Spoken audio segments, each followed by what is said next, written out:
धन श्री गुरु ग्रंथ साहब की हजूरी में बैठी सात संगत जी, वाहिगुरु जी का खालसा, वाहिगुरु जी की फतेह। समय बहुत हो गया, सही बात है, और बहुत से वक्ताओं ने बहुत अच्छी बातें बताई हैं।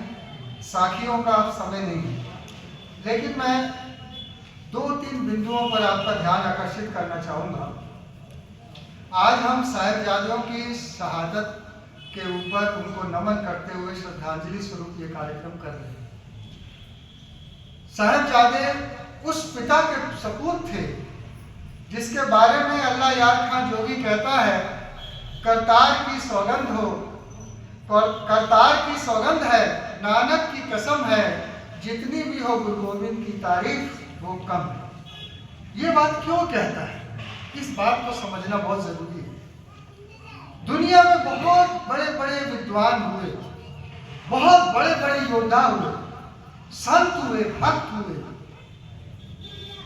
कवि हुए, दानी हुए, लेकिन एक व्यक्ति के अंदर में ये तमाम गुण जो हमको नजर आते हैं वो धन धन श्री गुरु गोविंद सिंह जी। वो सर्वस्व दानी कहते हैं। लोग अपने राजपाट दान किए, राजपाट और धन दौलत की तो बात ही छोड़िए, उन्होंने पूरा वंश दान कर दिया। जब वो 9 साल के थे, जिस टाइम बच्चे को अपने पिता की सबसे ज्यादा जरूरत होती है, उस समय गुरु गोविंद सिंह जी ने अपने पिता को समाज के लिए, सत्य के मार्ग पर चलने के लिए शहीद कर दिया। ये बेमिसाल है। दूसरी बात जो मैं कहना चाहूंगा, वो इतने बड़े विद्वान थे, उन्होंने पूरा जो सनातन मत है उसको रीराइट किया। 24 अवतार, पुराण, चंडी की वार, वचित्र नाटक और अकाल उस्तत, ये इतना बड़ा साहित्य का खजाना है जो एक व्यक्ति के लिए संबंध नहीं है। वे एक्स्ट्रा ऑर्डिनरी स्कॉलर थे। रीराइट किया उन्होंने पूरे सनातन मत को। उसके बाद वो ऐसे वॉरियर थे, ग्रेट वॉरियर। गुरु साहब ने 14 जंग लड़ी, किसी जंग में वो हारे नहीं।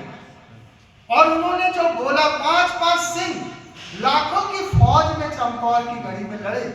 आज लोग विश्वास नहीं करते, कैसे लड़ सकते, लेकिन ये सत्य है, क्योंकि चमकौर की गढ़ी में 22 राजे थे, हिंदू राजे।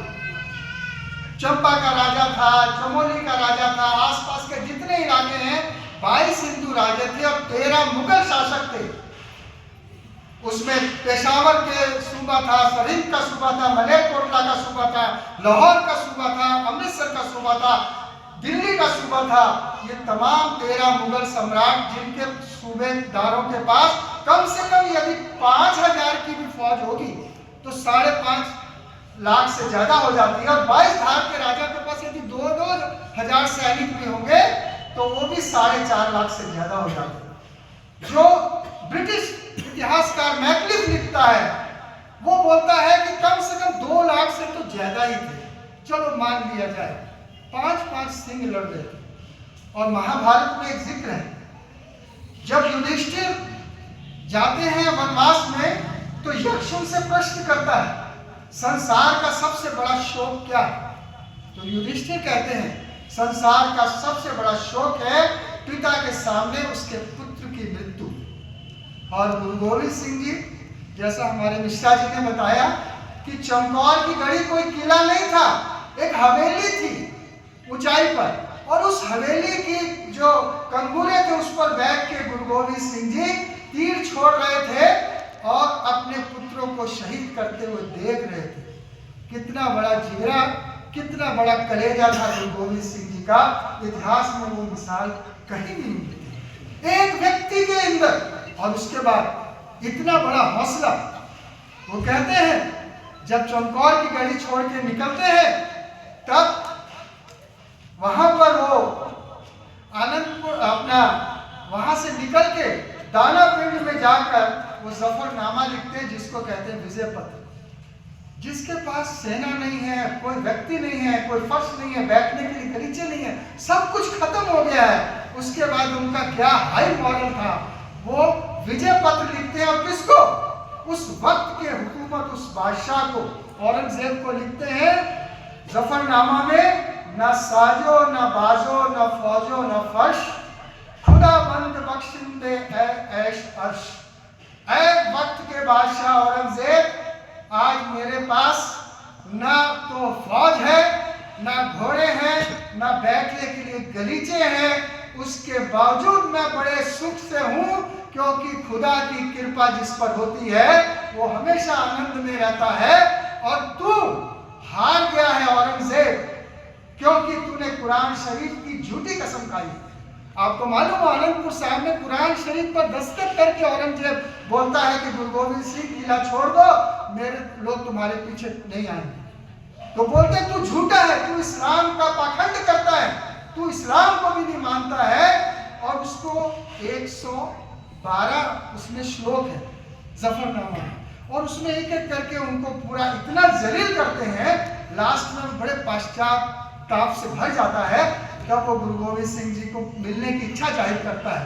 और जब औरंगाबाद में जब वो मरने के नजदीक हो जाता है, अपनी आखिरी वसीयत में लिखता है कि मैं एक ऐसा बदकिस्मत बादशाह हूं जिसकी कब्र को एक साधारण मिट्टी की कब्र बनाया जाए, और मेरे कब्र पर छत नहीं होनी चाहिए, मैं छत के काबिल भी नहीं हूं। इतना वो लज्जित होता है औरंगजेब। ये उनकी कलम की ताकत थी गुरु गोविंद सिंह जी की। एक मिसाल है, दूसरी इतना होने के बावजूद वे इतने विनम्र थे।